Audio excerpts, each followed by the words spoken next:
Recording in progress. Good evening. My name is Sean Igo. I'm chairman of the Yarmouth Zoning Board of Appeals.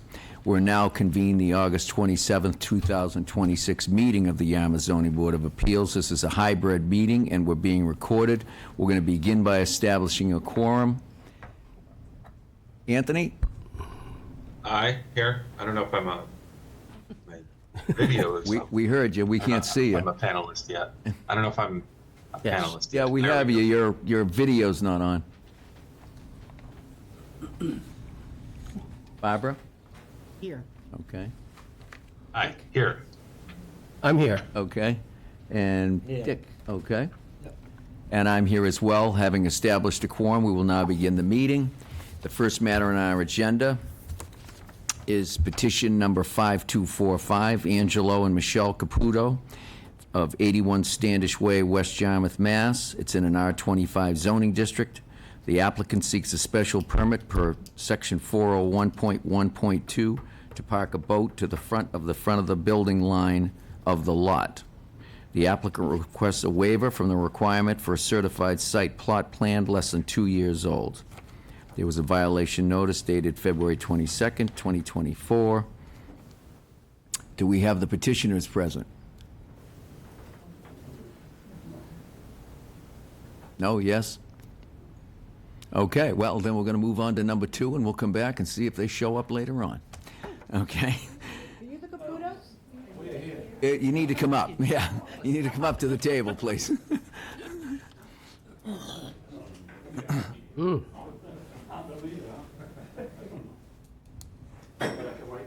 Right over here, right up to the there at the table. So, table. yes, have a seat, and Okay, Michelle. we'll have a little chat. What do you want? How you doing tonight? Could you identify yourselves for the record, My name please? is Angelo Caputo. And could you speak into the microphone? Yes. Angelo Caputo, 81 Standish Way. Michelle Caputo, 81 Standish Way. You could probably push that mic towards me so you don't have to reach back there. There you go. Okay. All right, so we have a petition to put the boat in the front yard. It's pretty self-explanatory. I have some pictures here. So tell us, what do you have for a boat? It's 24, 7 inches, dual console. Okay. What, you need the name of the boat? or- No, just wanted to know. It's less than 28 feet? Okay. And when do you keep it there? Well, I want to keep it through the winter. I want to keep it so I don't have to bring it back where I live. I'm a permanent resident. Okay. And does it go in and out of the water in the summertime? No, keep it on the mooring. Where's your mooring? And right at Mills Creek, right back in the house there. Oh, yeah, okay, I know where you are. Yeah. All right. Okay. All right. So when does it go on to the mooring? Well, this year was late, like, the end of June practically, but usually after Memorial Weekend. And we'll pull it out like around Labor Day. Labor Day?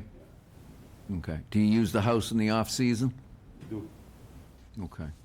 If the boat's in the yard, where are you gonna park? No, I'm making provision for that. I'm extending the driveway. Okay, okay. So you're gonna move, because I noticed, I went by and I noticed that you've got the driveway right now, and it appears that if you put a boat there, you're not gonna have any room to put your automobiles, but you're saying you're gonna double the width of your driveway? I am, yes. Okay, okay. All right, that's all the questions I have right now. Is there anything else you'd like to add at this point? Not really. You have anything? Okay, all right. We're gonna go to the board, see if they have any questions, okay? All right, Mr. Martin? So during the season when the boat's at the mooring, the trailer is still in the driveway, right? Yeah, but a neighbor of mine let me put it in his driveway. We're off the site. Okay. I don't think I have any particular questions beyond that one. Thank you. Dick? I had a question about the ownership of the property.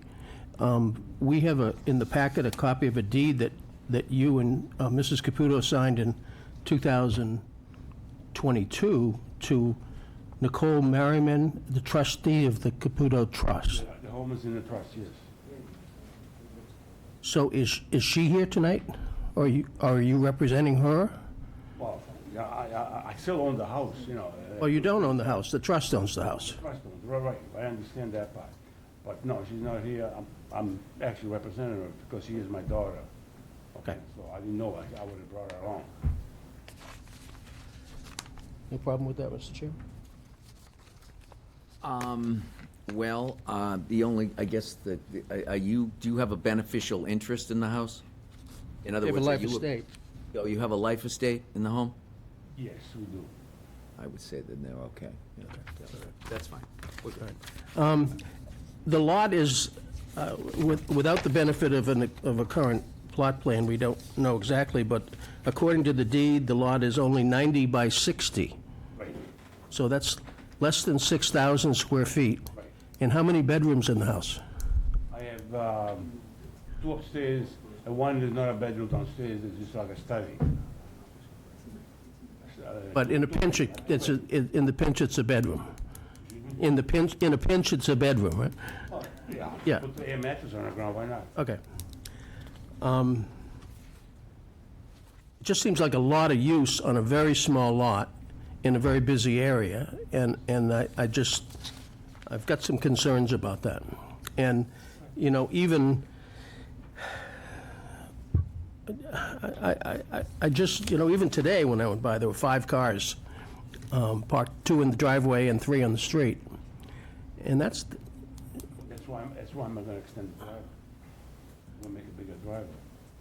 okay, that wasn't part of the petition, though, so it's good that you brought that up. No, I Okay. didn't know there was an. That's all I have, Mr. Chairman, thank I you. didn't know there was an Okay. All right. Barbara, do you have any questions? Yeah, so how long is this boat? I'm looking at 21, 24. How long is the boat? Oh, it's 20 feet, 7 inches. Oh, okay, I don't know where I saw 24, okay. So when it's parked over the winter, it's gonna be shrink wrapped? It will be covered, yeah, it will be covered. With either winter cover or shrink wrap, either one. No top, no top. Know what? No, I got top, and usually you throw a top over it. Yeah. It'll either be a shrink wrap or I made to fit the size, you know? Okay, yeah, no, I too have concern about then cars parking on the street. Well, that's just, yeah, in the summer months, yeah. It's what? It's summer months, in the winter months, there's not that many cars, like maybe 3 cars tops. But in the summertime? Yeah, the summer, because, you know, it's my home, you know? So once my driveway is extended, which it's planned to be done by the 22nd of September, should be no problem. Okay, I don't Where's have the any septic other- system? It's in the front, In the front? yes. You got enough room to extend the septic system, the driveway with the Yeah, septic because system? where it was going, they had a bunch of trees there, so there's no septic where the trees were. Okay. Okay. Anything else, Barbara? No. Anthony, do you have any questions for the petitioner? I don't have any questions, just concerns that we can raise, but I'd like to hear from neighbors if they're present. And I know we have some oppositions. Okay, all right. I do have 2 letters that were submitted that I'm going to read into the record. This is from Hillary Godin. Dear Ms. Fallon, that's our illustrious administrative assistant. As an abutter of 281 Standish Way, I would like to submit my comments regarding the special permit required for homeowners to park their boat on a trailer in their driveway. My primary concern is the displacement effect the parked boat will have on the multiple vehicles frequently parked at the residence, which will likely increase on-street parking. This directly impacts my family as abutters on Webster Road. When entering Standish Way from Webster Road, cars parked along the roadside up to the corner significantly obstruct our view.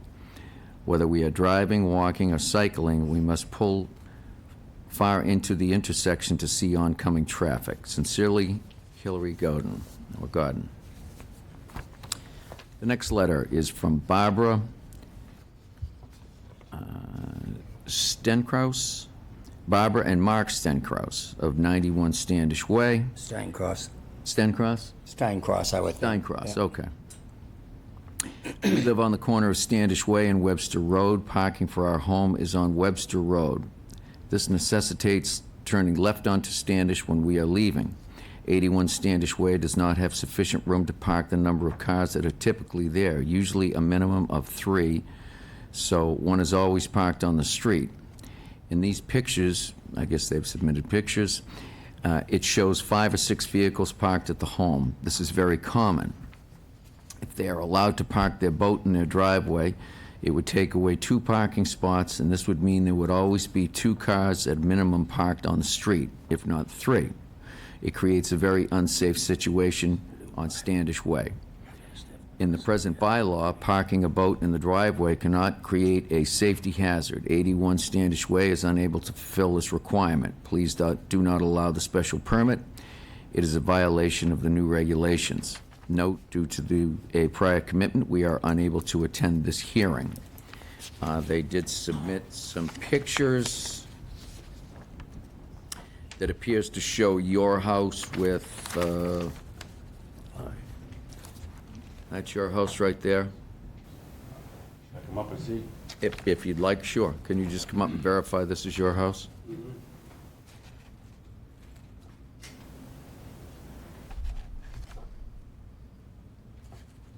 This one.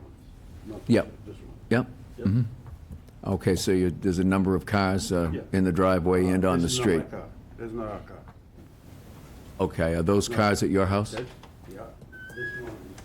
Oh, who owns the one right in front? Is that? Yep, but that's not my car. Okay, all right, very good, thank you. All right. That's all the correspondence I believe we have. Do we have anybody, is there anything you'd like to add, folks, at this point?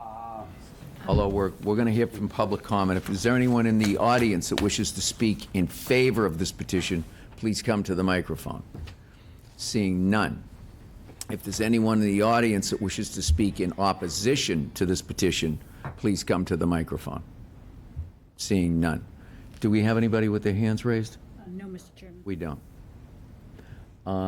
Is there anything that you would like to add, folks, before we close the hearing to the public and begin board deliberation? I would. Okay. My son lives there, and so there's only 2 cars from September through the end of May. Mm-hmm. And my daughter only comes down on the weekends, and they usually only have 1 car, but sometimes her husband has to work later, so they end up with 2 cars. We realize that it's a lot, so we have had people come and give us ideas of what we can do about the situation. It isn't always our cars that are parked there. There are cars that we see that we never have seen before. We don't know who they belong to. And as far as making the turns onto the street, you have to pull out farther to make a left turn. So if you're not pulling out far enough, then I could see that someone could say, I'm having trouble seeing. But other than that, as I said, it's not 12 months out of the year. It's only a short period of time, and at some point, there won't be probably any cars there. Additional cars. Additional Yeah, cars. just when we go down. But Yeah, go- because we only go Once a down month in the winter. periodically, Yeah. and my son is there. Okay, all right, thank you. Okay, so we're going to close the hearing to the public and begin board deliberations. Anthony, your thoughts? Yeah, our new bylaw has gives us the right to do so if it is parked in a residential parcel without creating traffic or fire safety issue, and adequate remaining on-site parking for the property can be demonstrated. I don't think we have that right now. The change in the property to widen the driveway is right now hypothetical. We don't have a plan for that. He says it'll take place in September of this year, but we don't have that in front of us. And the way I would see it, this has the potential to create traffic or a fire safety issue. If it's parked there and and the fence is in front, and something happens with fire to the property, how do they get inside? How does the fire truck get inside and get access to the property? I think I have issues with it as it's presently situated. I understand that the property is small and there's no back or side relief that would be available for a boat that we would want, but this is not a location in place that I feel comfortable as applied for, Okay. personally. All right. Thank you, Anthony. Barbara, your thoughts? Yeah, I appreciate Anthony's comments. I think I've got a concern about, why you don't park the boat somewhere else. Why in your driveway, Where am I gonna put it? off-season? Go where? Oh, there's plenty of places around here you can You gotta store a pay. boat. You have to pay. Huh? You have to pay. Yeah, Well, yeah. I'm not gonna do that. You don't want to pay. Okay, Okay. that's it. Dick, your thoughts? I had problems with this bylaw change when it went through Town Hall, because for many, many years, there were significant problems in neighborhoods with people having boats. I think that, the town has changed. There are people that brought up some good points about being fishermen and needing to have a place to put the boat in front of their house if they didn't have access. But I think the thing that still withstood the new bylaw is reference to the fact that the boat shall be parked in the driveway of a residential parcel without creating a traffic, fire safety issue, and adequate remaining on-site parking for the property can be demonstrated. I don't think they've demonstrated that, even with the promise of having the new driveway. That house has a capacity that's going to invite people like the now former owners to be there. It's in the name of a trust, and we've got a daughter and a son and families and the parents, I guess. And I just think there's too many cars there now, and to put another car or two on the street is unacceptable, and I think a bad precedent for the future. Okay, okay. I was, Excuse me, sir. It's closed to the public now. It's just board deliberation. If we have a question, we'll ask you, but we're closed. Dick Martin, your thoughts? Yeah, I mean, I agree with Mr. Neitz and the other speakers that it's just too much planned on a very small lot with a pretty big house, and for that to be there. I mean that's why additional leniency was given, but not to this extent, and this is certainly one of the further extent properties. So I'm sorry about that, but I don't think this is the proper place, and lots of people have to bring their boats and boat trailers up to a number of places like White's Path for the winter, and unfortunately that's, you may be part of that. Yep. Okay, all right. Was there a violation notice issued on this? I don't have it. You received a violation notice from the town? Okay. It was February, I think. In February, I see, okay. You got it? Yes, I have. February 2024. Right. Okay, so I have a violation notice dated February 22nd, 2024, to Angelo Caputo, Michelle Caputo, 27 Bedford Street, Burlington, Massachusetts. Dear Mr. Caputo, this letter constitutes a formal zoning enforcement order under Mass General Law, Chapter 48. It has come to our attention of the Building Department that a boat is being stored in the front of this property. This is a violation of the Town of Yarmouth zoning bylaw, Section 401.1.2. And then it goes on to just say what those restrictions are. We do have this new bylaw. In order for you to be successful tonight, okay, you need 4 out of 5 votes. I'm hearing from the other board members, it seems right now that there are 4 opposed, so you would not be successful. You could request to withdraw your petition without prejudice, or we could take a vote, which I think you would fail, but would preserve your rights if you chose to appeal the decision. If you don't like our decision, you must have us take a vote in order for you to appeal, because you need to exhaust all of your, they're called administrative remedies, before you can appeal an adverse decision of this board. Would you prefer that we take a vote on this, or do you wish to withdraw it without prejudice, which would allow you to come back at a later date? I think we should vote. If we voted down there, I don't think we should go any. You have to wait 2 years, yeah. you should tell them. Yeah. Gonna vote there. No. Okay, so then, okay, I'll pull away. I'm not gonna go any further.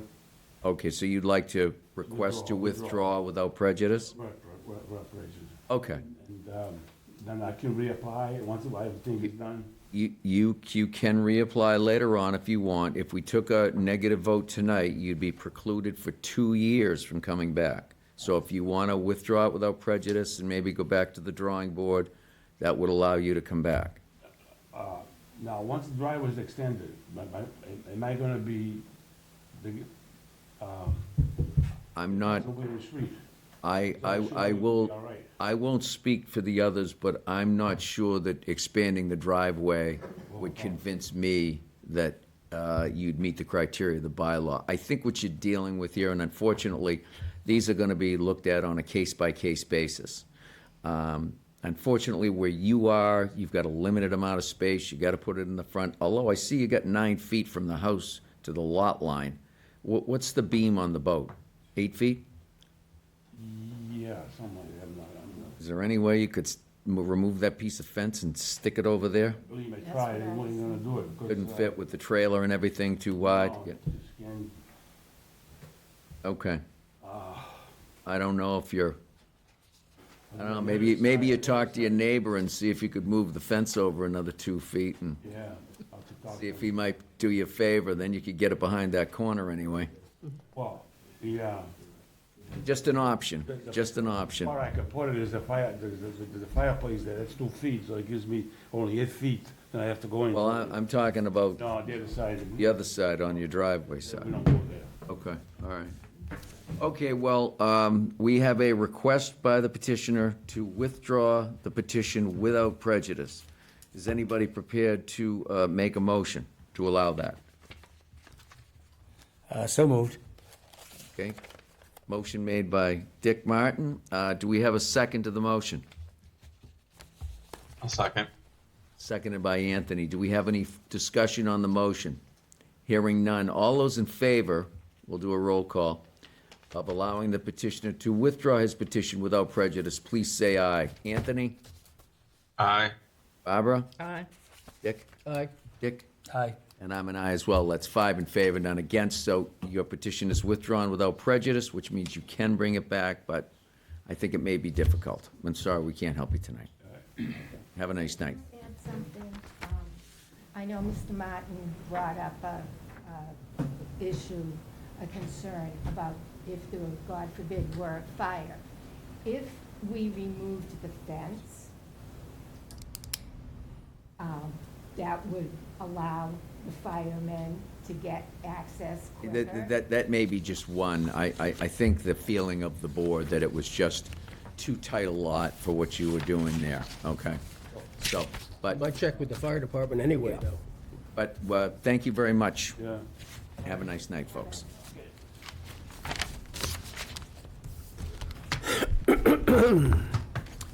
Okay, the next petition on our agenda is petition 5246, Isabella M. Marino, of 31 Pond Street, South Yarmouth, Mass. It's in an RS40 zoning district.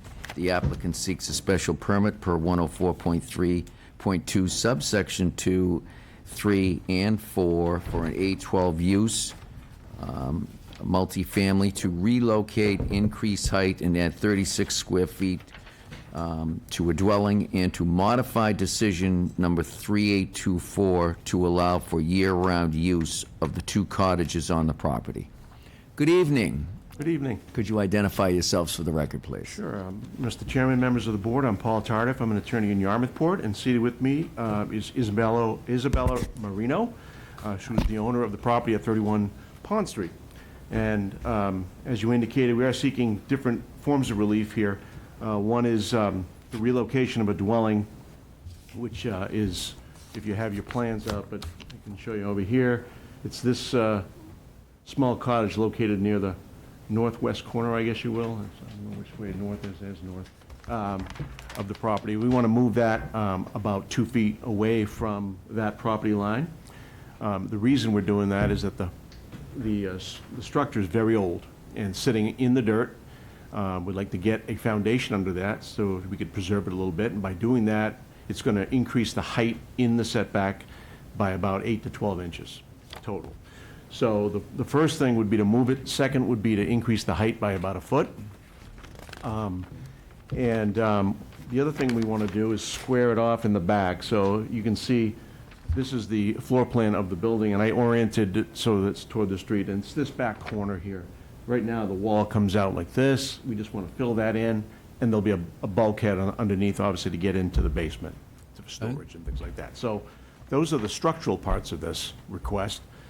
We also want, as you indicated, to amend a prior decision to allow for year-round housing in these 2 cottages. The property does have 3 different dwellings on it. One is the main house up here. There's another cottage back here, and there's another cottage up here. It is in the RS40 zoning district. The lot has 26,770 square feet, which is a pretty good-sized lot. Has 140 feet of frontage on Pond Street. I've submitted a memorandum, I think you got that, which gave a pretty good history of the main house and how all this came to be. That house has been around. Started in Nantucket, went to Dennis, went to the Bass River, and now it's back into Pond Street. So moves more than I do. So at least we know it floats. Yeah, it could float, that's right. Oh, I don't know, did they move it up and down the river, or, oh, maybe they did. Oh, I'm sorry. Yeah. Well, from Nantucket, maybe they didn't, but, okay, I'm sorry, go ahead. So the house is old. It is a year-round house. The cottages were constructed in approximately 1940, and actually were on different locations than what you're seeing here. They've been moved around a little bit. They were used for a number of different uses, as indicated in the memorandum, but they were used as housing for the people who would clean the motel that comes down behind it. And as we indicated, that property in the front here is about 11 feet off Pond Street, and it is about 2 feet off of this boundary now, again, with the plan to move it 2 feet further away, which doesn't seem like a lot. Doing that for a couple of reasons. Number one, we need to get some room to get the machinery in there to lift it and to move it, and 4 feet has indicated that we've been told that that's enough. The other thing is, this area right here of the neighboring property is a driveway. It comes off of Pond Street and goes back down here to a number of other properties. So there is at least another 10 feet to 12 feet there that keeps it away from any structures, or could. I mean, obviously we know that things can change, but that is basically the setup down there. The building coverage is not really going to be a concern here. We're going from 11.5% to 11.7%. The septic systems, there are 2 for the property, one for the main house and one for the cottages. They are sufficient. They are passing Title V, and I do have copies of those if you need them. The main house has 4 bedrooms. These cottages each have 1 bedroom. They are very small. One is 250 square feet, I think. The other one is 4? Close, it's in the 5s, I believe. About 500 or so. square feet. So they are really limited to one bedroom and to occupancy of 2. That's pretty much what you're going to get in there. We know that this property was before you in the past, in 2003. That's the decision. And I know 2 of you actually were there that night. Mr. Neitz, I don't think you voted, but we got the minutes and we heard you talking, which was good. Thank you. I noticed mine And you now. as well. Yeah, But we're certainly dating ourselves going back to 2003, aren't we? Yep. Yeah. But since 2003, and I know that there was a reticence to allow year-round housing there for a number of different reasons.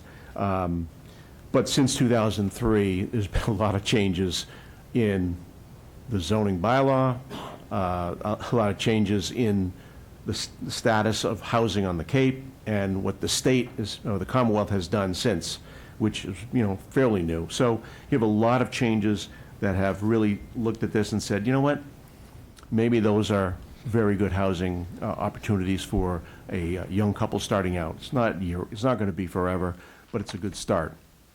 I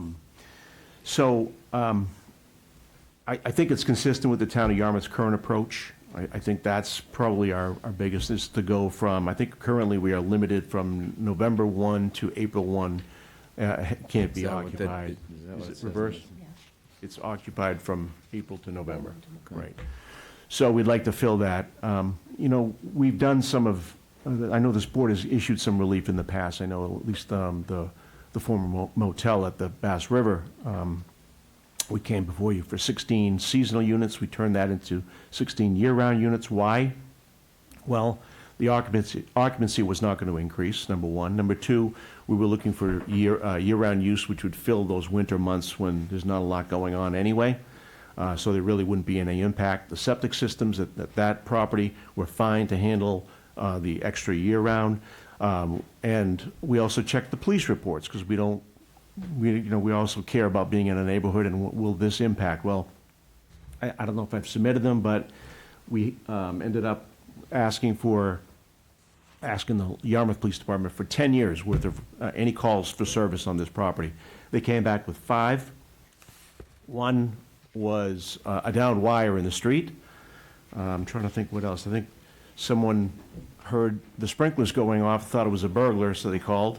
And I think Ms. Marino also had a credit card call when she was there, and said someone had taken her card and used it in another state, and so she called the police to get a police report. So of the 5, 3 of those are pretty innocuous. So we really don't think there's going to be any big change. The only change, I think, is going to be less trips. We're going to have, instead of seasonal use, where we have weekly rentals, we'd have more of a year-round, and that's what her goal is to do. So, and again, it's not the biggest lot in the world, RS40 zoning district. It has 26,770. It's not a lot, but it has a lot more space than other people. And, in my memorandum, I did go through some of the other properties in the area that have density with regard to bedrooms and versus lot area size. We're better than almost all the properties except for one motel. We are better than another motel. So I think for those reasons, we're good. We also looked at the location of this cottage. I know that there may be some concern about moving it 2 feet instead of more. If you look at your plan, I think it's a little easier if you look at it up close. We are sort of handcuffed here, because we do have a septic system that is shared between the 2 cottages that's located, well, we have one component here that's just about 10 feet away from the house, the cottage, and we have a reserve or a leaching over here. So moving this anywhere outside of that little area is going to be very difficult. Again, the plan is to pick the cottage up, pour the foundation, and then put it back down. If the Board of Health allows us to move that further away from the lot line, further away from the street, we're willing to do that. I'm thinking it's going to be a little bit more difficult. I know Ms. Marino met with the Board of Health to discuss that issue in the past. If You want to just tell them what they said? Do you know how far away from the house, the present house is right now from the septic tank? I can see the tank, I'm just trying to get a, it- I believe it's 18 currently. I think, if I'm not mistaken, you need to be, you guys, is it 10 feet you need to be from a tank, from the dwelling? I think I so. think it's 10. I think it's 10. When I spoke to Barry, he said our current plan does put us too close to the septic, but they're willing to give me a variance or lenience on that. Really? Yeah, we're going to put a liner in temporarily. Well, not temporarily. We're putting a liner in, and then eventually it's going to be sewer. I'm sorry? They're going to have them sleeve the pipe to the septic tank. Oh, I see, And okay. because But they're it's getting saying that closer right now, given where it is right now, it's too close? Right now, it's right on the line of how far away it needs to be.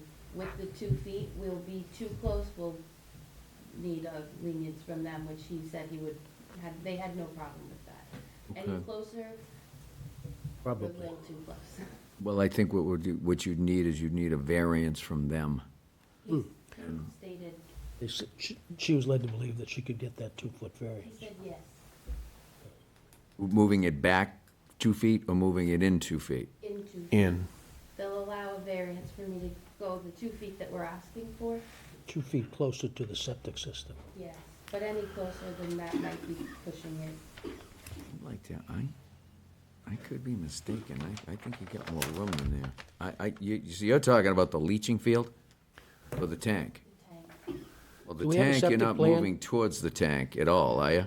I think you're, Mr. Igo, Oh, except- you want to move it this way, closer to the I'd like to move it driveway. off the street if that's possible. Do we have And an maybe- as-built plan for the septic system? I think that's it. I think that's located right there. Yeah, right here. But it doesn't show, see, Well, there's, that's See not a here? septic plan. no, but. That's here- where the here's components the, are.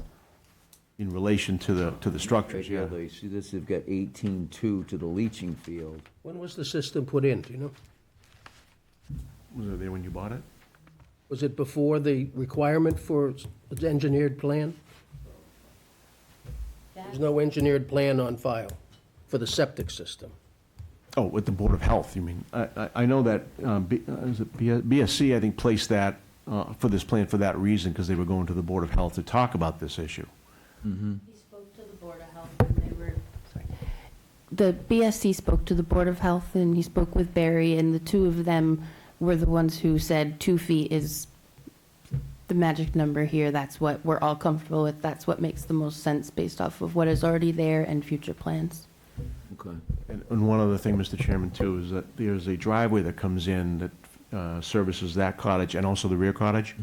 And there's a parking area in front of this cottage right here. Yeah. If we push it any further than 2 feet, cars that are parked here are going to be backed out into that driveway inside the property, but still, it could make a little tight there. Okay, this is a 40-foot wide road, I see. So you're measuring from a 40-foot wide road. That's what it says, 40 feet on the plan? Oh, Pond Street? Yeah. Yes. So, I mean, there's obviously not 40 feet on the street right now. Not. What do they have, 30? I think there's 15 to each lane? probably another 4 feet on the edge that, is Okay. that what you mean? Like, it's not paved, it's just the layout? It Yeah, it's just- probably another 4. Realistically, I don't think the town has plans to make that a 40-foot wide road. And the sewer connection, proposed sewer connection, this house would not interfere with that? It doesn't look like it on the plan, because No. Kieran Healy stamped it, so I presume he probably drew it, but he shows that. Does everybody see the proposed future sewer connection here? No, I didn't see that. Right I see. up on, up I see, top yep. there? So it doesn't appear that that's going to, if this house would essentially stay where it is, it doesn't appear that it would interfere with that new sewer connection. Correct. Okay, okay. All right, all right. Is there anything else you'd like to add at this time? Just that, this is, I mean, structurally, I don't think it's the biggest ask in the world. I know that the year-round might be something, but, again, just by way of comparison, we now have a bylaw that allows for ADUs. This would not qualify, obviously.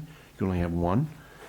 But generally speaking, about some of the regulations for ADUs, is you can't have more than 2 bedrooms, and if you want 2 bedrooms, you need 15,000 square feet. Well, we meet that.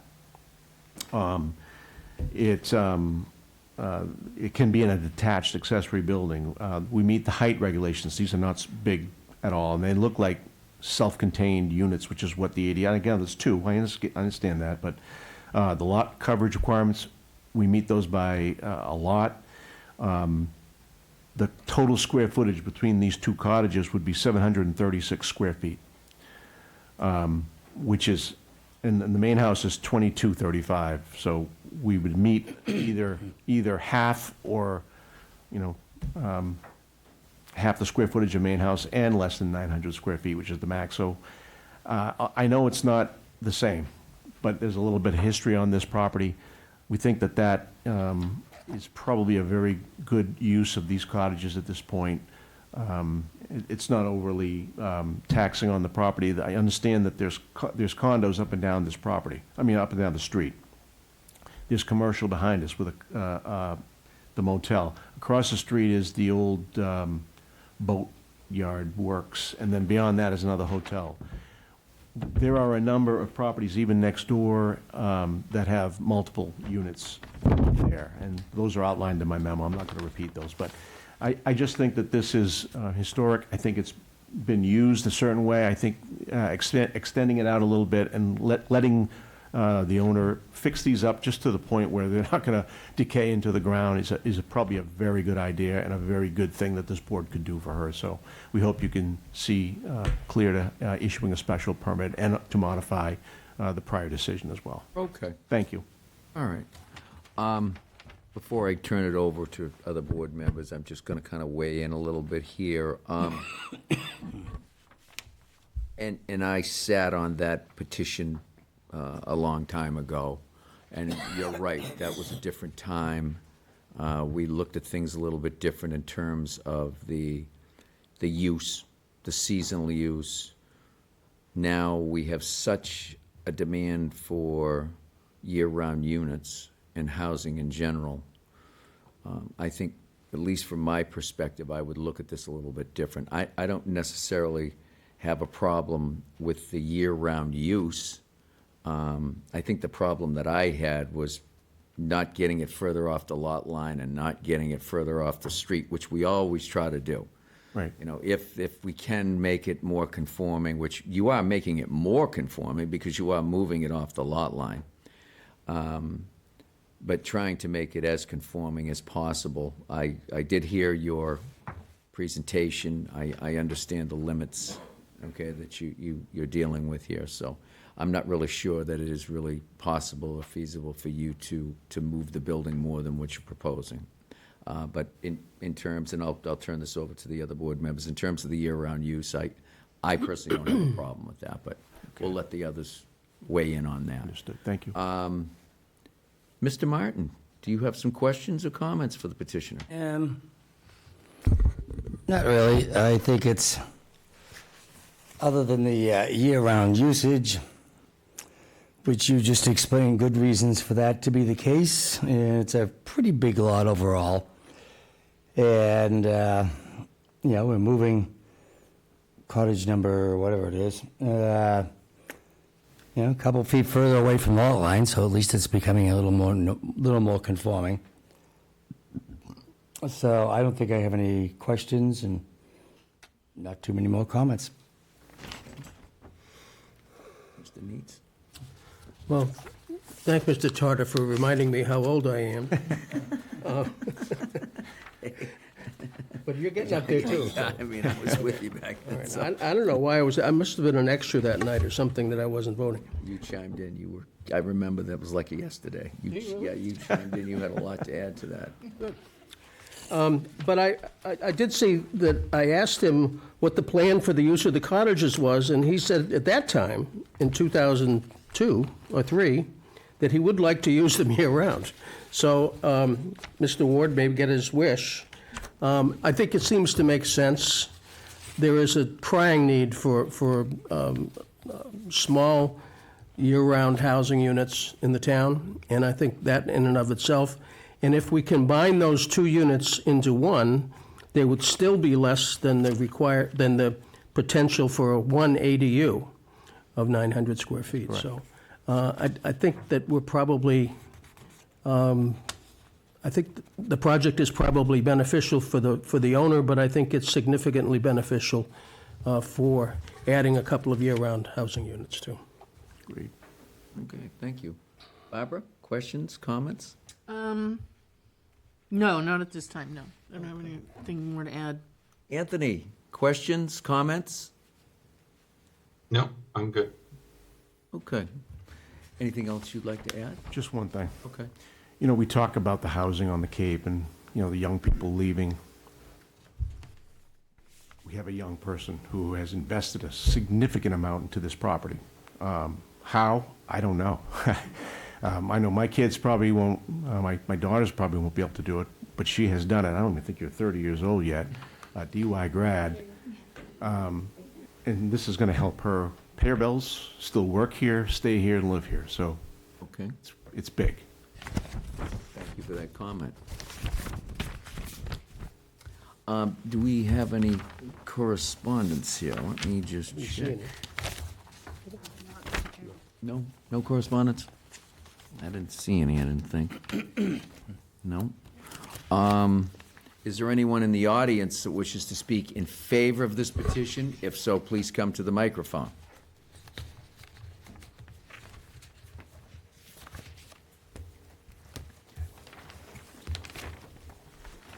Good evening, sir. Can you identify yourself for the record, please? Yeah, I'm Jason Clifford, live at 25 Pond Street, right next to Izzy.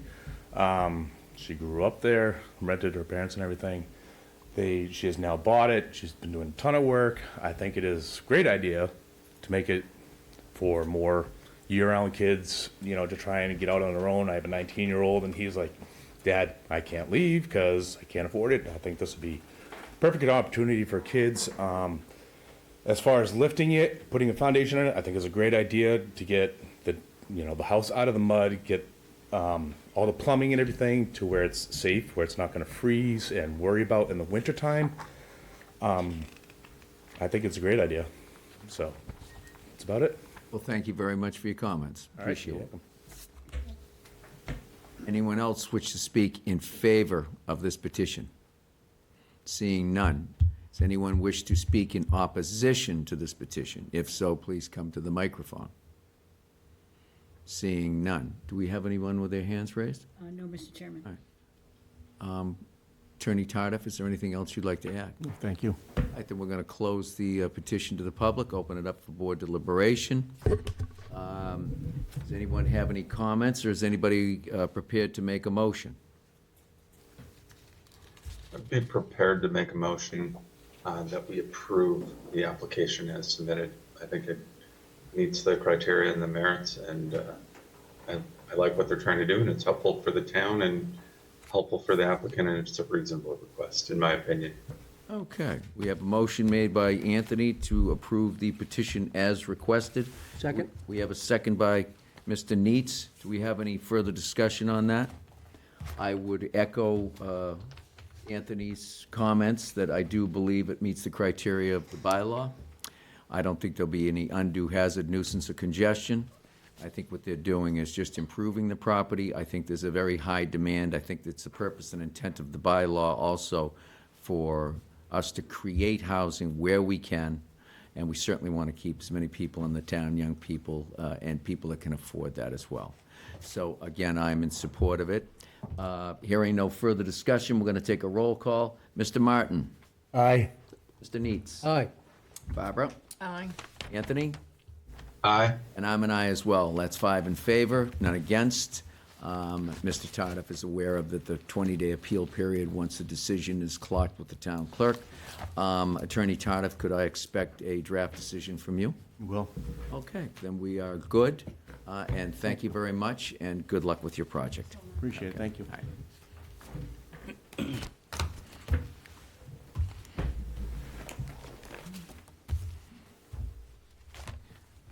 Right here. I've already lost my agenda again.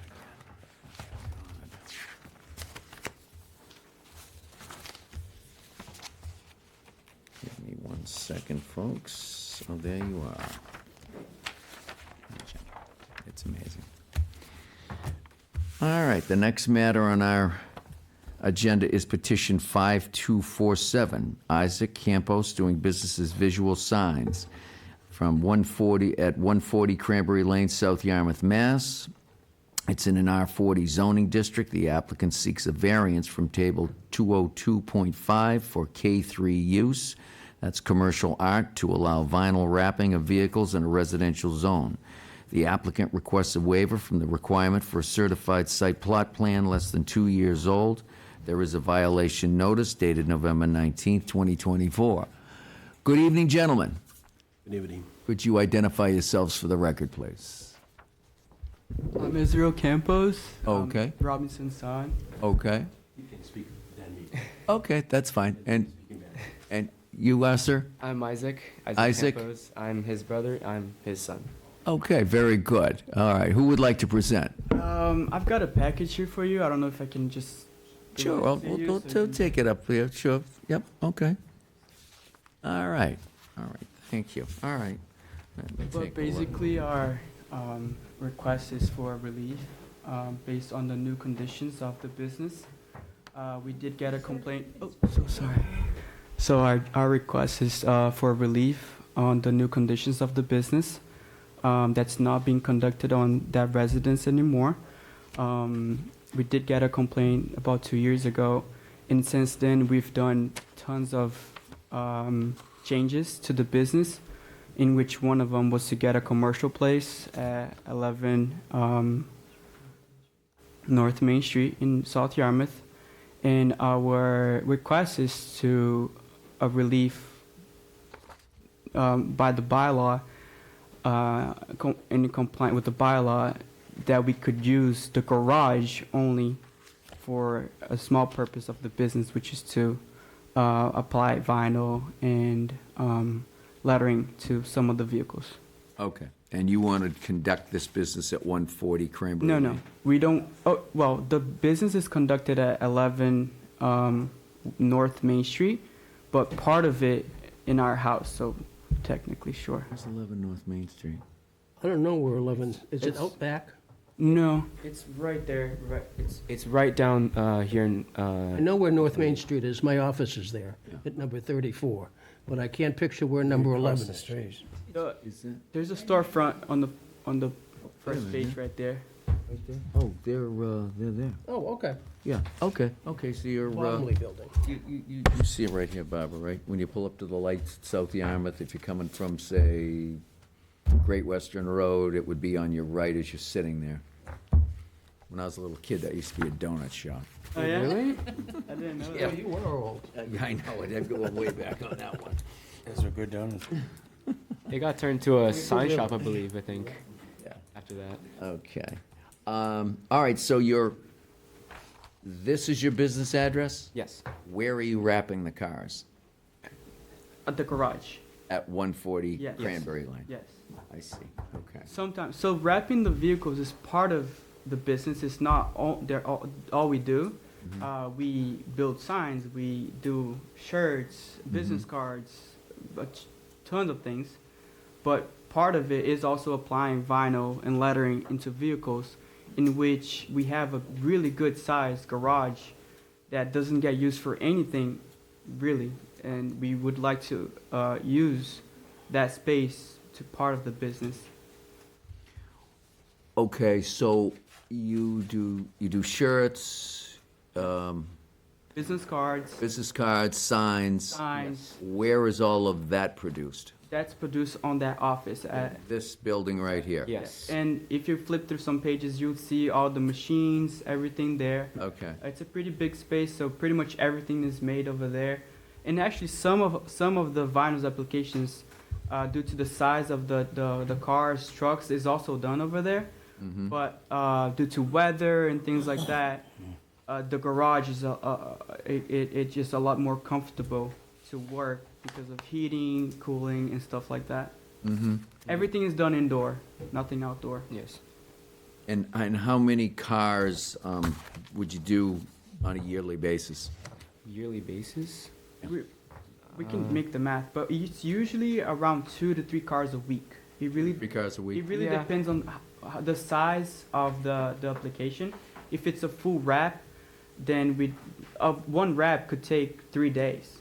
So the car would stay there for 3 consecutive days. If it's small applications, you could have one car one day, the next another car the next day, but it varies a lot. Yeah.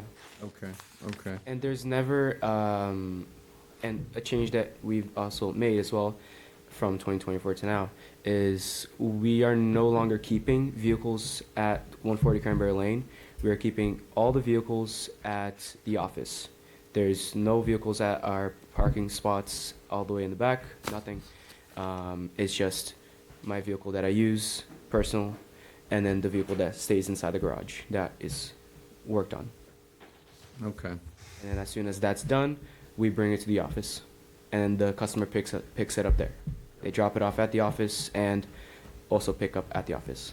Okay. And if I may add, so one of the complaints was because we were creating more traffic on that road, and that's why we've made a lot of changes since then. I mean, that the business was primarily at 140 Cranberry Lane, so all of our customers, not only for the cars, but the shirts, the business cards, everything, the office was at 140 Cranberry Lane, and since then we've changed that. So we don't really have customers going to that residence anymore. The only people there is my dad and my brother when they are applying the vinyl.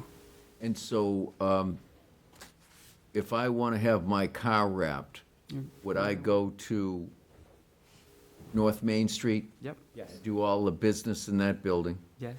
And then at that point, you would have a reservation for someone to drive their car down to 140 Cranberry Lane? You guys would drop the car at the office, and we'd take it from there. And you would pick up that car at the office again when it's done.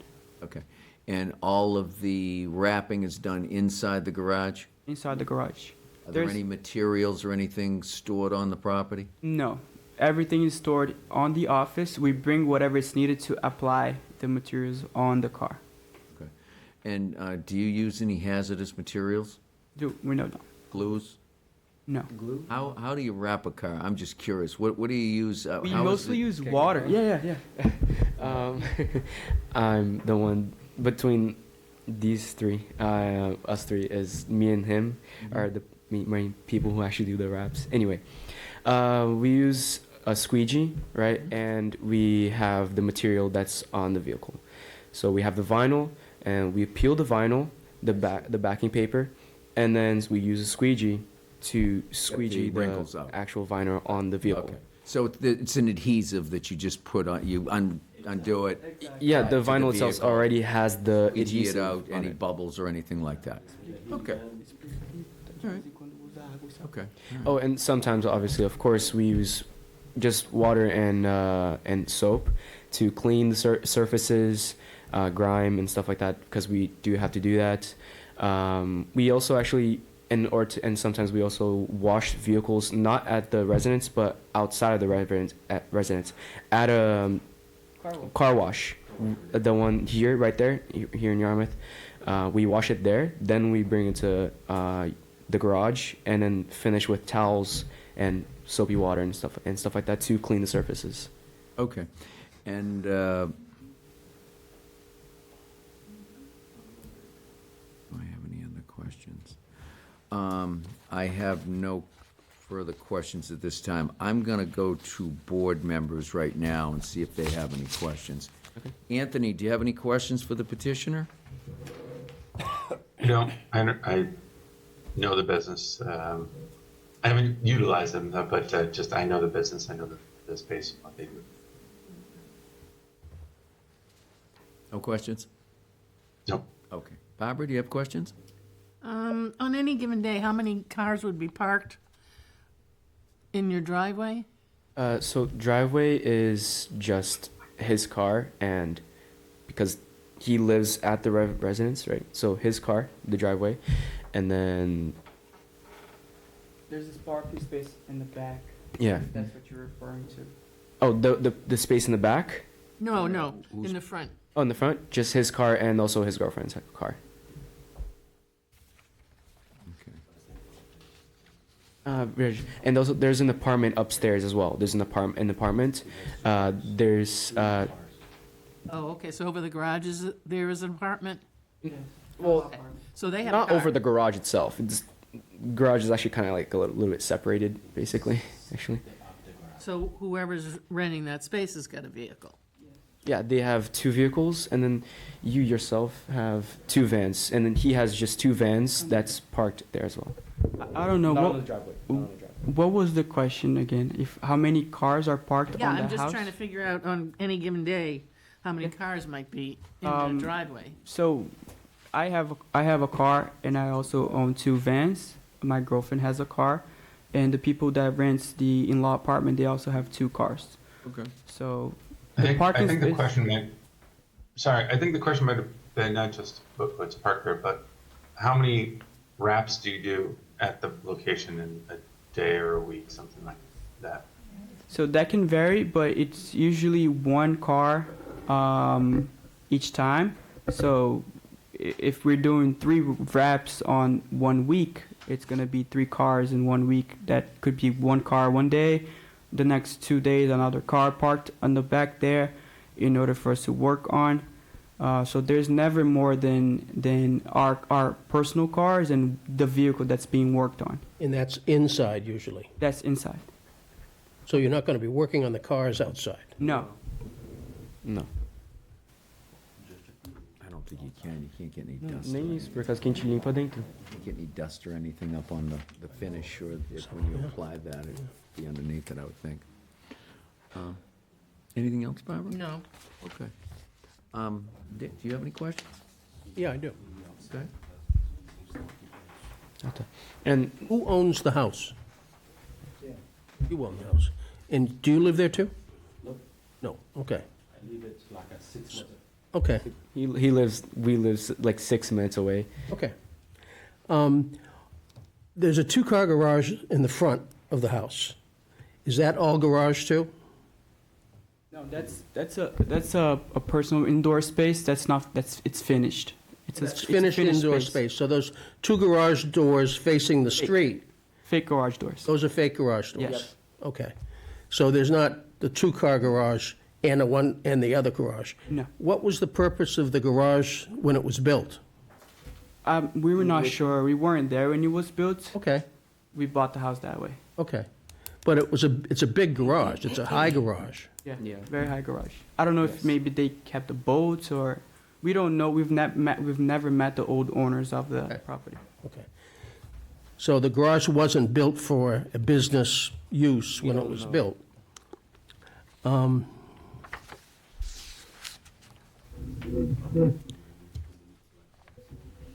Okay, I think that's all I have right now, thank you. Robinson also wanted to add in as well that sometimes we also finish cleaning outside as well, like finish cleaning Yeah. the vehicles. Maybe it's sunny and it's better to wash the vehicle outside. Yeah. Okay. Okay. Years ago, in the town, in many neighborhoods, there were restrictions for commercial vehicles in neighborhoods. And most of the neighborhoods, when they were subdivided, had the restrictions against commercial vehicles, even parking in neighborhoods.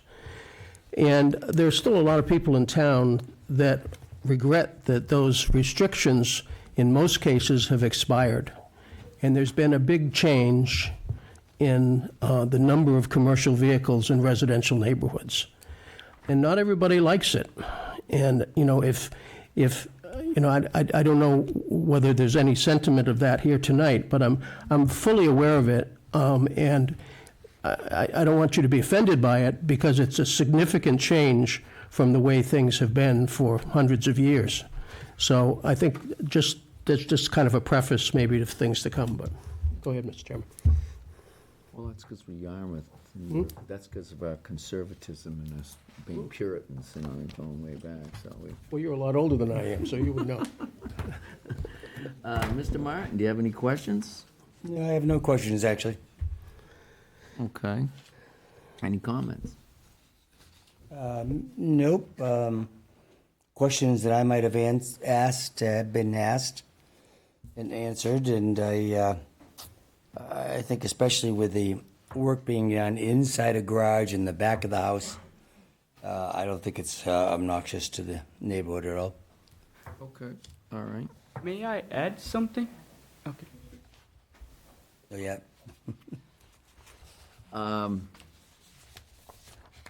Yeah, no, I'll just chime in on that. I did have some concerns about what the volume would be and how it would be conducted on the property, but the fact that they're running this really out of the North Street business and they're just transporting cars over to put them inside the garage, I think that it's definitely changed my view on this. I did have some concerns, it being in a residential neighborhood. I did go over there yesterday. It's a big lot.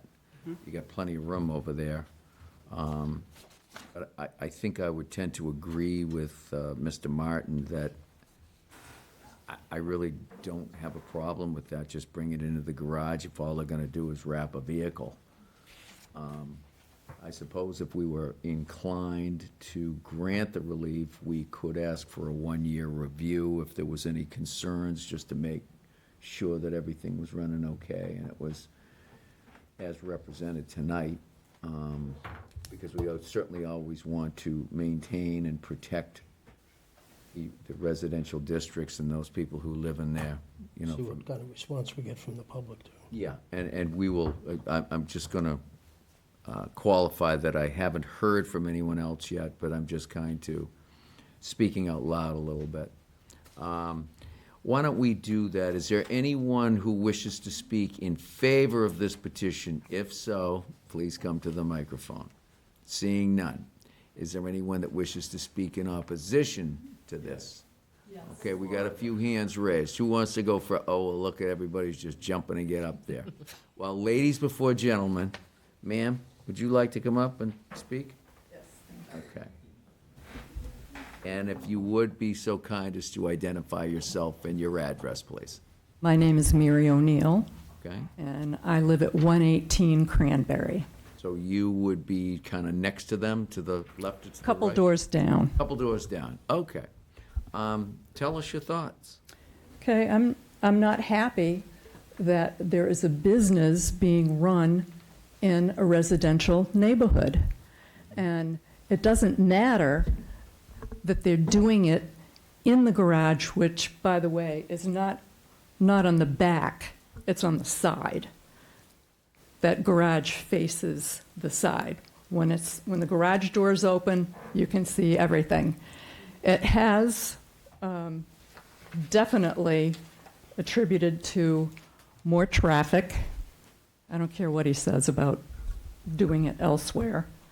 It's a lot of noise. There have been. Have you seen a lot of commercial comings and goings regarding the wrapping of the vehicle? Yes, as a matter of fact, at one point in time, there was the front end of a semi that was wrapped. And they come out of that driveway very fast. We don't have sidewalks on Cranberry Lane. We have a lot of walkers, and quite frankly, you know, it can be dangerous. Okay. But number one, it's a business. We're in a residential neighborhood. And he received a zoning violation notice, and it's specified right there. So why are we here? Mm-hmm. No, You know- we're taking your point into consideration. No, you're right.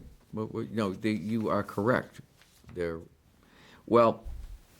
are operating a business, an aspect of their business in a residential neighborhood. What their business is actually located on North Main Street. What they're asking to do is just to put cars inside their garage so they can wrap them. That's still a business, and they're still wrapping. That's not correct. That's not happening. Whole parking lot.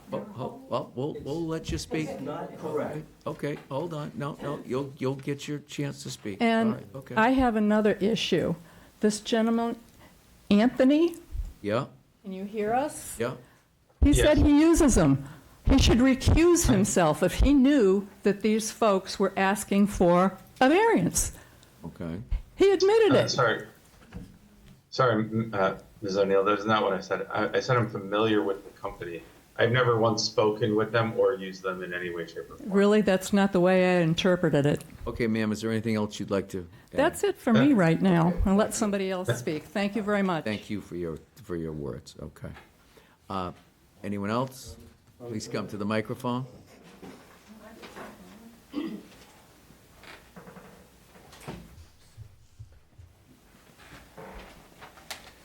Barbara Blusowitz, 58 Cranberry Lane, South Yarmouth.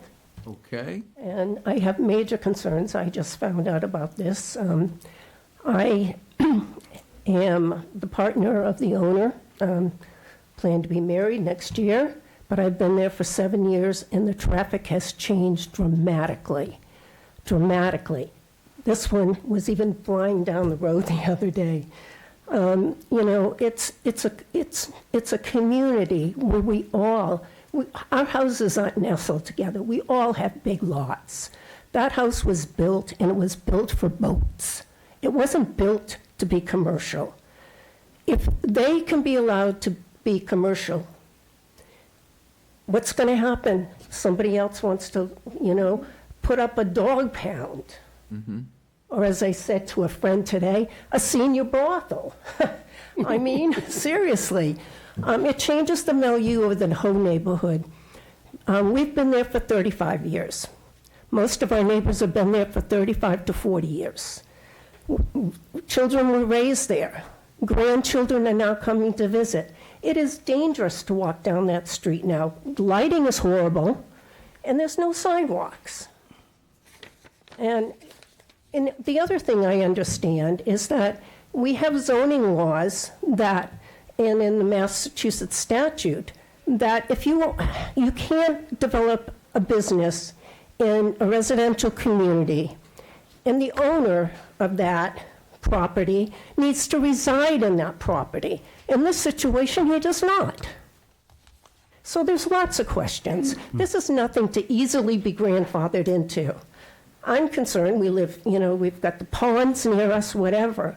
They've got a lot of, you know, commercial waste being dumped in, in trash bins and picked up. It's not this, I'm just in this big garage. The impact of the neighborhood is even more. They've developed a bigger driveway in the back. It's just, you open the door for something that you think is minute, and it's begun to be major. Totally against this. Right. I spoke to 5 neighbors today who couldn't be here, and they are dead set against it. Okay, thank you for your comments, ma'am. Anyone else? And ma'am, if you could identify yourself for the record and your address as well. Yes, hi, my name is Lisa Perlman. My husband Stephen and I live at 4 Centerboard Lane, which Okay, butts fine. into Cranberry. Yep. We're from New Jersey, and I gotta It's tell okay. you, this is so foreign to me. We're in a residential neighborhood, Yep. and we've been here, this is our 14th? I think it's our 14th summer. We're here about 6 months a year. And I don't know who the previous owners were. We used to comment on the big garage. We did, what is this garage? But it was probably for a boat. But when these gentlemen moved in, they expanded the driveway and made this huge parking area, which is really, it's to the side, but, it's in the front and to the side. And there's always a lot of cars and vans and trucks. And this is a residential neighborhood. I just don't understand how a business is allowed to just start and continue. And okay, maybe they have a different address now for their business, but it changes everything about the neighborhood. And, it just, you open the door to other businesses, and it's just not fair to those of us that live in the neighborhood, that want a nice, peaceful, quiet neighborhood, which is what it was when we moved in. And, it's just, I just don't understand it. Okay, well, because thank you for your comments. It's We just appreciate it. really not acceptable, and we're all really pretty upset about it. I am getting that sense. Is there anyone else that wishes to speak? Sir, your name, please? Good evening, my name's Jeff O'Neill. I'm at 118 Cranberry Lane. Sorry, are you related to the person who just spoke? The person in the blue. Okay, well, Mary I O'Neill. think she kind of made your comments for you. Not really, because I tell you what, Do you have anything new to add Yes, other I than do. what? Okay, well, go ahead. Some of the things that they are saying, well, first of all, he was cited, he moved in, we understand that. I didn't even know what they were doing until I walked by one day. Garage doors were open, and I thought they were waxing cars. Okay. Then their business kept growing and growing, and I saw a tractor trailer cab, which my wife mentioned, come tearing assing out of the garage down the road and just flew down the road. They had wrapped a tractor trailer cab. Business kept growing, growing. The town cited him in '24 to cease and desist. He didn't stop. I went by, walked by again. Told my wife, I said, you know what? They're continuing to wrap cars. They're doing whatever they want to do. I went down to the building inspector. He was not there. I talked to two of his inspectors, and they basically blew me off. And they said, oh, we know them very well. They're not doing it anymore. Well, they were cited. You realize there was a violation. That was the first one. This guy's been cited twice now. Okay, well, I have this one right here that's dated What's the back date to of that? This is 2024. That's the first one. That's the first one. That's what Okay. started it. So then I went down again 4 or 5 months after I got blown off from the building inspector crew. I said, you know what? I'm going back down to building inspector. Sat down with him, and his assistant came in and said, you know what? We've talked to them. They admit they're wrapping cars, but they're good guys. So Sorry, sir, I can't have you here just telling us about a meeting you had with the building department. If there's something that you'd like to add to this, please make your point. I'm trying to tell you. I don't want to get into I the understand. building I won't get in the department telling weeds. you these I won't guys get are in the good weeds. guys, okay? I'm not going to let you speak Okay. for what the building department may or may not have said. All I'm saying is nothing was done. Okay. So I went back down, and they said that he was still wrapping it, he admitted it, and that they were going to move. At that point, all he has done is move his physical location for taking phone calls on that street. They still wrap cars, they wrap cars outside. The parking lot that they've created can hold about 30 cars. Every Tuesday morning, about 6:45, Brothers goes down there with a massive garbage truck. They spend 15 minutes emptying dumpsters out there. I've timed them. That's a business. Okay. Thank you. Thank you for Thank your you. comments, sir. Anyone else? Please come up to the front. Everything I had is just covered by Jeff and. Okay. Lisa. So, We- where's the garage? We take your point, though, that you're in opposition. Sir, in the back?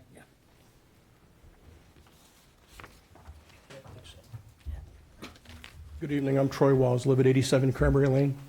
Good evening. What the ladies have said about the traffic and the speed is true. I'm a business owner also, and I've always had to have a business location in Yarmouth. It is expensive, it's a drag, but that's been the law, that's always been the law. Part of the problem is on Cranberry Lane, there's a long shot, it's almost 3/8 of a mile straight road, and people come up that very fast all the time. And I notice it happens coming from that property. And it's not a driveway on the side, it's a considerable sized parking lot. It looks like a commercial endeavor now. Okay. And just like everybody said, it is a residential neighborhood, and there has been a considerable amount of traffic coming from them. And it's easy to tell because they've got balloons on their cars. You can see how often they go up and down the road. That's it. Thank you. Thank you very much. Anyone else? Briefly, ma'am. You need to come to the microphone, but just briefly, please. It will be brief. Okay. You know, they also have signage on their blinds in the front windows. We had solar put in 3 years ago. We had to go through the historical committee, come to one of these hearings, just to make sure that our solar wasn't seen from the road. You go by their house and you can see it's a business. And nothing else in our community represents that except them. Okay, thank you. You wish to respond? Sir? I've got a few things to say. One second. Did you want to say something, sir? I'm not going to make a new point, but I just want to clarify something. As I mentioned a moment ago, everything that I would have said, notes, have really been covered. The one thing that I just do want to try to embellish is, which I think is valid here, is that when we moved in, the driveway was a representative size of a residential home. I noticed in the last couple of years, it's been expanded. And it's really quite large now, which some other people have mentioned about, but it is enormous size. And it also looks to be pretty close to the right side of the property line. I don't know if it's, over the line of where a variance setback would be needed, but it's a huge driveway, which the point is that, as everybody has made, that the character of the neighborhood is being brought down. We're concerned about values of our homes. We're concerned about the nature of the neighborhood being, kept in the residential quality that it once was. Let's see how this is. I'm sorry, I'm listening, sir. I'm not. Yeah, okay. So I think we're all saying pretty much the same thing, but I just want you to hear it, that. I appreciate your concerns and your thoughts. Thank you. You wish to respond, sir? Yes. Go ahead. There's a few things. Well, first, we moved to this house about 8 years ago, and unfortunately, I did not bring a picture of what it looked like before, but it was a garbage. I mean, we moved there. We did tons of small renovations to the front yard, backyard, siding, repainted. We did a new pavement on the front.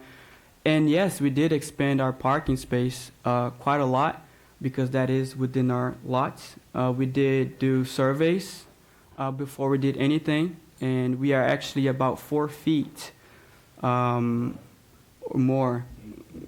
You can go there yourself at any time, and you can see the survey lines. We are far from the surveys of where our parking lot is. And there are multiple people living in that house. I mean, my parents lived there for a really long time, and they just recently bought a new house, and I am the one that's living there. I am his son, and I am part of the owner of the house, even though I'm not on the name there of the documents. But this will eventually be ours, and that's why I live there myself. I do have an electrical business. I have 2 vans, and I park my vehicles there because we have a good-sized parking space. I don't use that for my business or anything like that. If you would consider parking space for a vehicle, then yes. Are you self-employed? I am self-employed. How do people find you? Online, or just neighbors, or just... Office inside your home? I don't have an office. I do not have an office. Office at all? I don't. No. Okay, so that's... You have 2 vans? I do have 2 vans. I have one employee. Who operates the other van? I have 1 employee. I don't know if that's what You have you're 1 asking. employee? Yes. That employee arrive at your house each day and take that van? Yes. So why don't you run an electrical business as well out of that property? Yeah, I use it to park my vehicle there. Yeah. Okay. I don't keep storage or anything like that. I just drive my vehicle. And I think just electrical companies, there's probably another 2 or 3 another electrical contractors on that same road. I don't think that there's ever been an issue with that. But I mean, all I want to say is that when we bought the house to what it is now, we've done a lot of good add-ons to the house that I think also added on to the neighborhood. That's the first point that I wanted to make. We have an in-law apartment, so we rent. There's a family that lives there. They have cars. I have cars. My girlfriend have cars. When my dad is there, they have cars. How many vehicles tonight would be on the property when you go to sleep? My girlfriend's, my truck. I have 2 vans. The people that live above us, they have 2 cars. So sometimes 6, 7 cars. Well, that's 7 right there. Yeah. Okay, so 7 cars. 7. I don't think the issue was never, I mean, you could own 3 cars and you No, I could park your cars understand. in your No, property, right? I'm just trying to get a feel for what Yeah. we're dealing with. And to be honest, what we also did, because we understand that that's a residential space, and that all we've tried to do since then is to comply with that. Also, what we did is we planted many trees. They're just not fully grown yet, but we've planted trees on the line of our property so that it also hides a bit of the big parking space if you're driving by the street. And we have only done that in order to just comply a little bit with what the neighborhood kind of complains about. Another thing that I wanted to add on, one second, is that if you could just explain section 416.1 a little better, because I did a little bit of research to see what are our limitations on running a business on the residential location, and that section never prohibited a small business to be run. It actually just gives an order and limitations on how to do so. It actually says that it allows residents to conduct small business activities from their homes while protecting and maintaining the residential character of the established neighborhood, buildings, and adjacent properties. It Well, further describes. Let me just tell you, before I get into this. Sure. Okay, that does allow that, but when you go to our use table and you look at the different zoning districts in the town, this one, it's a prohibited use. It's not allowed in the district. Okay. So that's why you need a variance. Okay. See, mostly when you look at this, we're gonna grant you a special permit, which is your ability to deviate from the bylaw. Which would When be a you K- seek a K3? variance, you're asking to violate the bylaw. Okay. You're asking for a variance. You are required to meet certain criteria. Yes. We have a balance Yes. against your interest versus the public safety and the welfare Mhm. of the surrounding neighborhood. Mhm.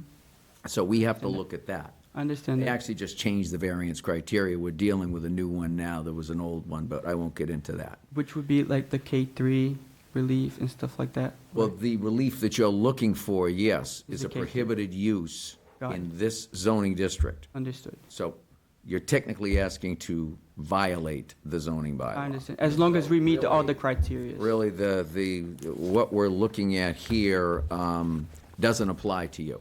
Okay. Okay. So, so anything else? Can I say something? Sure. They talked about trash and waste. I don't really understand why it's so bad for us to pay someone to get trash because I think what they were talking about was, do you have commercial dumpsters on the property? We don't have a commercial dumpster. We have a You have big. a dumpster on the property. What would you consider a dumpster? What would you consider a dumpster? A big metal box so you could put trash in? Yes. Yeah, There's that's a commercial Yes, dumpster. it's a multi-family house. Okay, Yeah, but we- it's we a- had- it's a- we- It's a commercial dumpster. Yeah, but they we said. needed that. Okay. Well, you may need it, but I'm just saying, you just answered my question. Yeah. Okay, all right. It's just kind of I didn't really understand why then our need. That to me, For just us to so let- you understand, that's really not gonna be in my calculation, Yeah. whether you have a commercial dumpster. I mean, the fact is you do. Okay. I think the question before, at least in my mind, is, are you running a business from that location? I'm thinking not only are you running that business, which I know your primary business is on North Main Street, but you are running part of your business over here that you want to run, the wrapping. You're also running an electrical company out of that home as well. Now, we're not here tonight to address that question, okay? But since you've brought it up, now the way I'm looking at that, and the other board members can chime in and they'll have their own opinions, is that you're running 2 businesses now on that property. And that's not an allowed use either. So, but what we have before us tonight is your K3 use, which is auto services. It's a prohibited use in the neighborhood. We have to look at the criteria for variance and weigh whether the benefits, and I'm reading because this bylaw that just came down from the State House, okay, is brand new. This is only, I think, the second or third time we've even dealt with it in the past couple of weeks, so bear with us if we don't have it on the tip of our tongue. The old one, we knew it by heart. But what we have to determine is there's a balance, the benefits to both the applicant and the public against any detriment to the health, safety, and welfare of the neighborhood. Now, what we need to do is to weigh that, okay? The benefit to you versus whether we determine is a detriment to the health, safety, and welfare of the neighborhood. You've heard the concerns of the neighbors. I think they would certainly say that there is a detriment to the health, safety, and welfare of the neighborhood. Yes? I just have something to add. We have 2 cameras, one that's on the garage on top of it, and one that's in front of the house, where the 2 fake garage doors live at. And they can show our speeds. They can show us, like they do. They show us. They show how fast we go. And well, that's really not for us. What that's for might be for the police department, yeah, if you're speeding down the road. Yeah, but we do have footage showing that we do go slow. Well, so I do decline what they're saying. I think personally, just to hear my concerns, okay, is you've got a lot of people, regardless of a business being run out of there or two. You got a lot of people that are living on the site. You've told us now that you got 7 vehicles. Mm-hmm. You've got you and your girlfriend, you got 2 people that are upstairs. Do we have more than 4 people on the property? Yeah. Okay. So, I mean, you got a lot of stuff going on there, all right? I appreciate that you got that business up there on North Main Street. But what I try to do when I look at all of these petitions is I take it in, I listen to the petitioners, and then if there's opposition, I listen to the opposition in the neighborhood. And then I have to weigh, as the other board members do, what's in the best interest of the neighborhood? What is the purpose and intent of the bylaw? When they pass the bylaw in town, okay, what did the voters expect, okay, of this bylaw and how it would be conducted? And we're charged with interpreting the purpose and intent of the bylaw. So I think for me, and is there anything else you want to add before we close this hearing? Really, really brief about the speeding. I don't want to get into I think that's another concern. I don't want to get into the speeding. Right. Yeah, you just. I don't want to deny. No, that's not what I want to do. We're not taking, at least I'm not taking into consideration that the speeding vehicles going up and down the roads. If there are, then, I'm sorry, just when you're done. okay. There's a letter of support. It's not in a butter, but Oh, okay, I will read a letter of support into the record. thank you, sir. Okay. Then I don't have any further I'm things not to say. taking that into consideration. I do agree with her though. I have sped on that road Oh, before. slow down. Yeah, Okay. for sure. I have a question. There's more people on that road that also speeds, and I don't really like that either. Okay, all right. Go ahead. I have a question about which garage you're in. There's the 2 dummy doors where the apartment is, and then there's a big garage behind that facing south, yeah. Is that the garage you're working in? Yes. What is this? Is this a building behind the house? Or- Can I go there? Yeah, sure. It's right on the lot line. I don't think it can be a building, but is that? No, that's a sand. That's a volleyball. Volleyball court. Okay, all right. Yeah.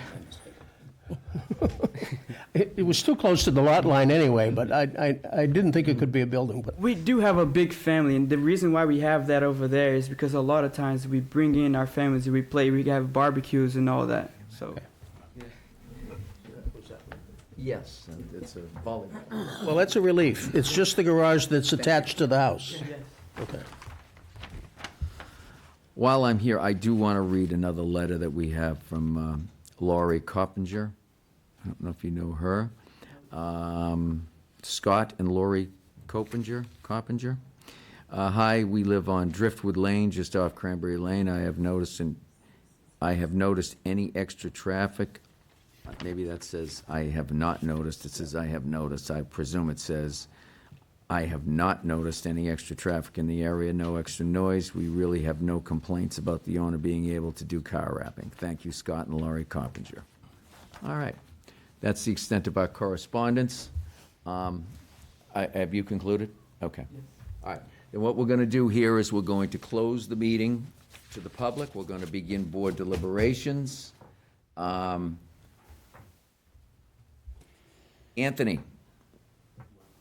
what are your thoughts? I am slightly conflicted here in the sense that if you recall from when we allowed a use that had a special zoning carve-out, essentially, for lobster sales in a residential zoning, I was the sole vote against, and my vote against was because of traffic concerns and the volume of traffic. And that's, where my consideration lie. Here, while I understand the concerns of the neighbors and hear what they're saying, I take the applicants at their word, and we would make it conditions of granting it that it is one car at a time, and it's located inside the garage at all times that the work is performed. So it's not a trafficked residential zone. It's not, if the drop-offs and pickups can be done at their North Main property, that would be ideal if that was a condition of my concerns. I know from just while we're talking here, looking at and doing some research, looking at their website, almost all of their advertisements for the work that they've done is, not all, but a predominant that they've shown is on the property. And that concerns me because they've had some concerns and complaints, and I understand why. But a one car at one time, very specific narrowing of hours that the work can be performed.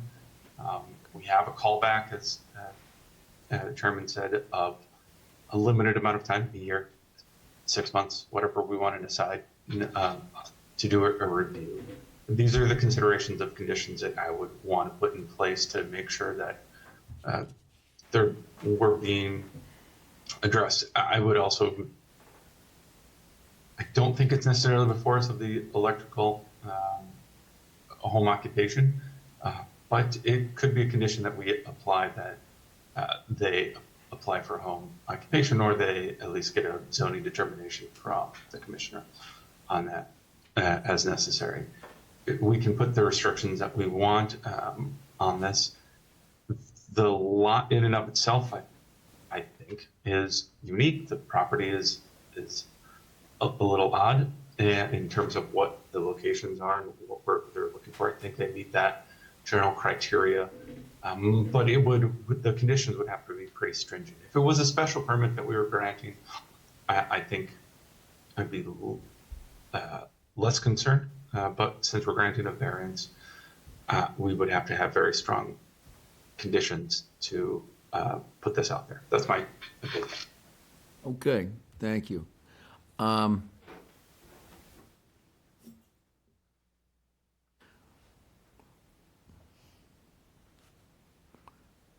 Mr. Neitz, what are your thoughts?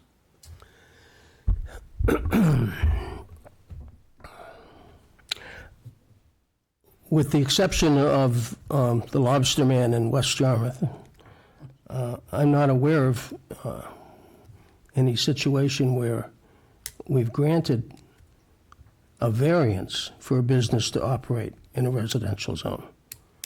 And his was a lot different because it was a business that had been in effect by his father before him for more than 50 years. And I think, he made a little bit of a mistake by coming to this board without representation and was turned down, and then went public, and it became a big deal.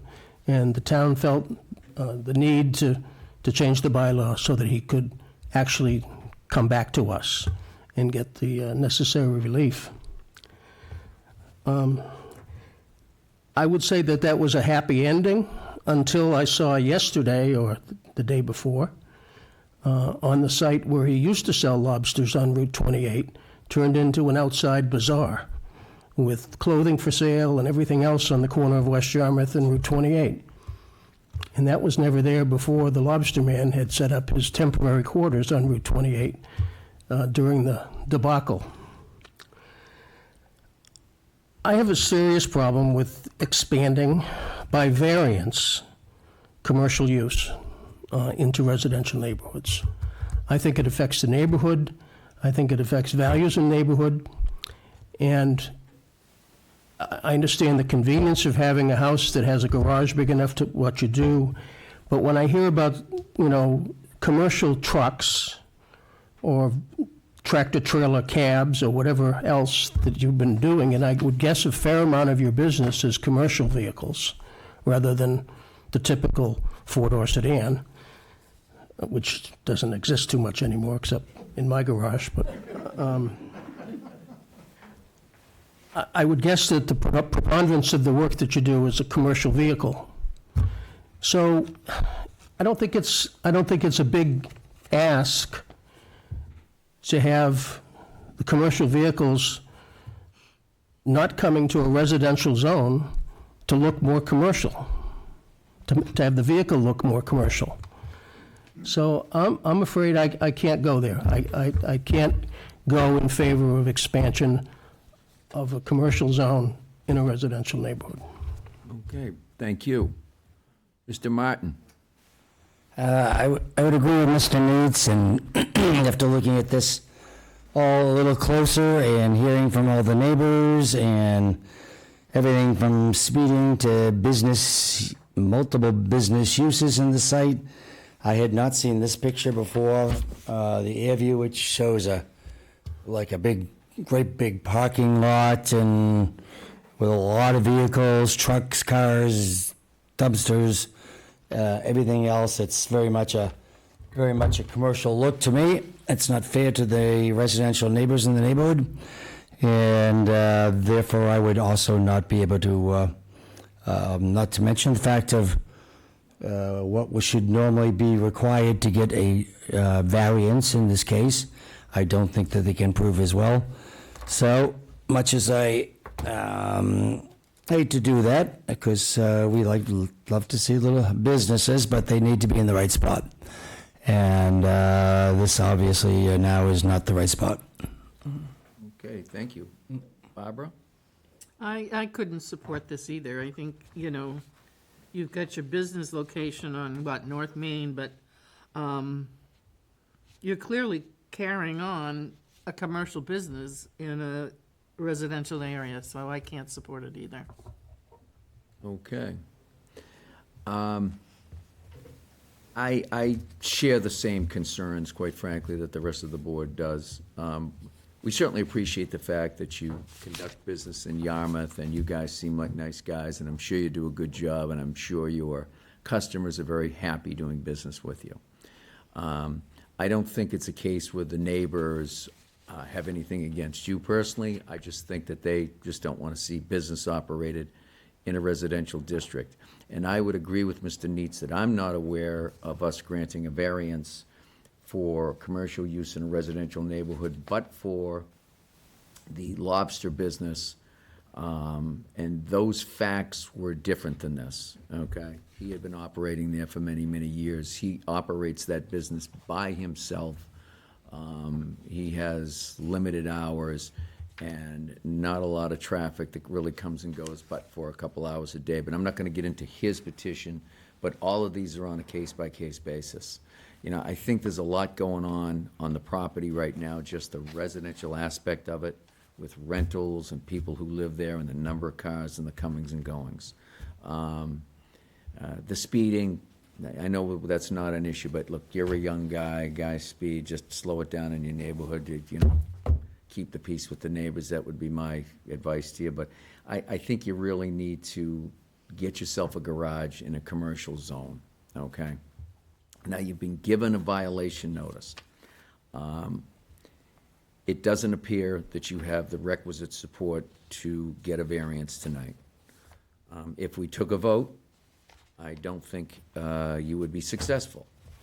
Now, in order for you to preserve your rights, if you don't like the way that we vote and you want to appeal our decision, which you could, to either the land court or to the Superior Court, you would need us to take a negative vote. The alternative is for you to request to withdraw your petition without prejudice, which I'm sure we would allow you to do, and then this just, it goes away.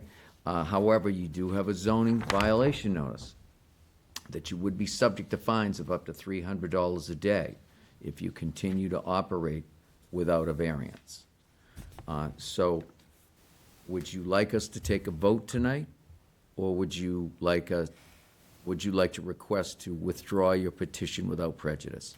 May I talk to my dad to Sure. have him? Go ahead.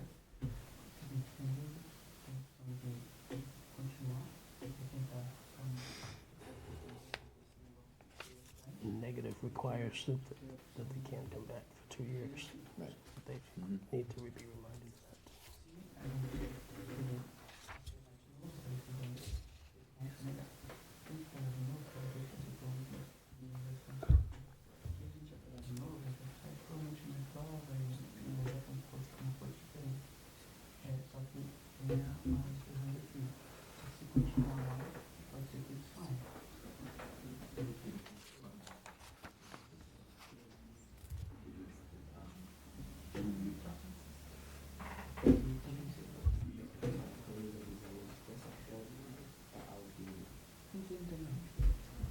So, yeah, so our decision is to,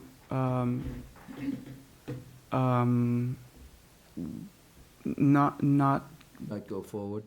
Withdraw the petition we without- don't want to withdraw the petition, no. You don't want to withdraw? We do not. So you want us to take a vote? Yes, and then we can go forward with this later on, right? But we do have that. What was happens is if we take a vote and it's negative, you're prohibited from coming back for 2 years. Oh, okay. So if we just, The only thing a negative vote would do, and you're not an attorney, so I'll just tell you, is that it preserves your rights if you want to appeal our decision to the Superior Court. and we could do that with an attorney if we wanted You to. could do that, and the town, you would actually be suing the town, and we would get our attorneys. I'm not going to give you And legal there's nothing advice. that we can do to comply with anything to get less traffic or anything like that. It's the use. Yeah, it's a That's the prohibited- yeah, violation. It's a prohibited use. And it's a prohibited use without a variance. We didn't write the law, we just interpreted it. I understand. So, we voted for it.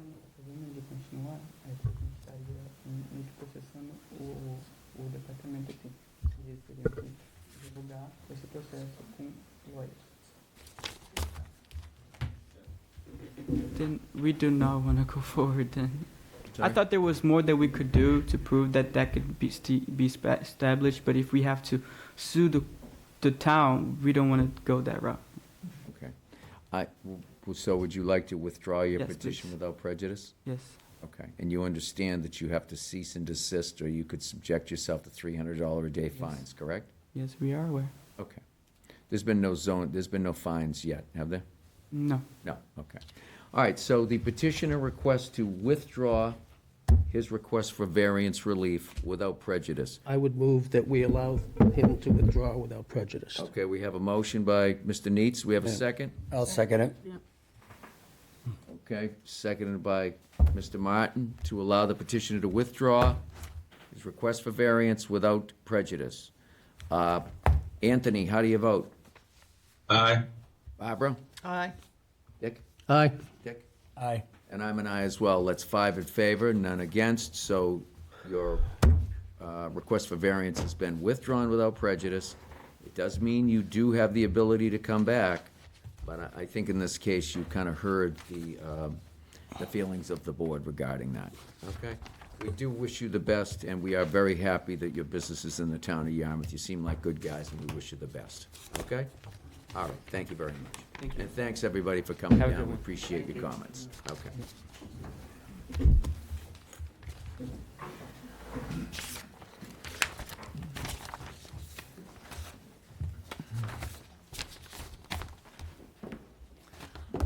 All right, let me, I've done it again. Can I, Barbara, let me have your agenda for a second. Can I see your agenda? I just packed mine away for like the 4th time. Oh, you have two? Did you take mine? See what kind of wrapping you get in your truck. Yeah, honest to God. Okay, the next matter on our agenda is petition 5248, and that's Michael Kearney and Linda Kearney. Is it Kearney or Carney? Carney. The Carney? The Carney or Kearney? Kearney. Kearney. Okay. The property is 11 Gateway, South Yarmouth. It's in a R25 zoning district, and the applicant seeks a special permit per 104.4 for an A2 use, two-family dwelling to change the form of ownership of the property to a 2-unit condominium. Did it anyways. Good evening. Could you identify yourself once more for the record, Good please? evening, Mr. Chairman. Paul Tardif. I'm an attorney in Yarmouthport, and I represent Michael and Linda Kearney, and they are seated. I think we're the only ones left. Oh. All right. And as you indicated, they are the owners of the property at 11 Gateway, which is a duplex, which was constructed in approximately 1966, according to the field cards. And as you indicated, we're seeking just to change the form of ownership to a condominium form of ownership. I have submitted a lot of stuff. I gave you all the condo documents, both the master deed and the condominium trust. Under section 104.4, as you know, this board can grant the relief to allow that form of condominium ownership to exist. First of all, we file an application to the site plan review. You also have in the package an email from Mr. Grills where I requested that be waived, and that is his prerogative under the bylaw. He did indicate as much that we did not have to proceed there because there were no changes going on at the property at all. And so you have that in your file. There has to be no change of use. In this case, it's been used as a 2-unit, 2 dwelling units since its inception. That's going to stay the same. That the declaration of condominium documents explicitly define the existing use, which is year-round residential use. That's not going to change as well. And that the declaration of condominium documents is written with the proper management authority and authority to ensure maintenance and repair of public health and safety aspects. Mostly the septic system. We don't want that to fall apart and no one's responsible for it. This property is served by one septic system, which is sufficient size to handle all 4 bedrooms on site. So I also included a chart, which I found helpful in the past, which basically identifies where all of those requirements can be found in the condominium documents, both the master deed and the declaration of trust. I think we meet all those requirements. I think the special permit is in order as it has in the past. So if you have any questions, I'm happy to help you with those. Okay, great, thanks. Does it have defined exclusive use areas? It does, and those are shown right on the plan. You should have those. They basically have been using it that way, and there is a dividing line, if you will. Hopefully, it's not going to end up with a fence going down through the middle of a breezeway, but it's never been to that. So it's a nice little spot, nice little neighborhood. So I don't think anything's going to change exteriorly. No, I'm very familiar with the property, and I think the exclusive use area are pretty well defined. I mean, they're going to use one part, the other people will use the other. I think it's pretty self-explanatory. I think that's the only question that I had. You covered all the requirements under the bylaw. Does, Mr. Martin, do you have any questions for the petition? No, I mean, I lived in Gateway Isles way back. Yeah, far back was that? 1892. in the 60s, actually. I always had wondered how this house and the house across the street had two houses on one lot, in essence, and had always wondered about it, but I guess it has to deal with the fact that it was 1966, and that was probably okay then. I think there may have been restrictions in Gateway Isles against it, but that's another story. Those have expired, haven't they? Yeah, I think so, yeah. So I don't have any big problem in this becoming a condominium form of ownership with everything else being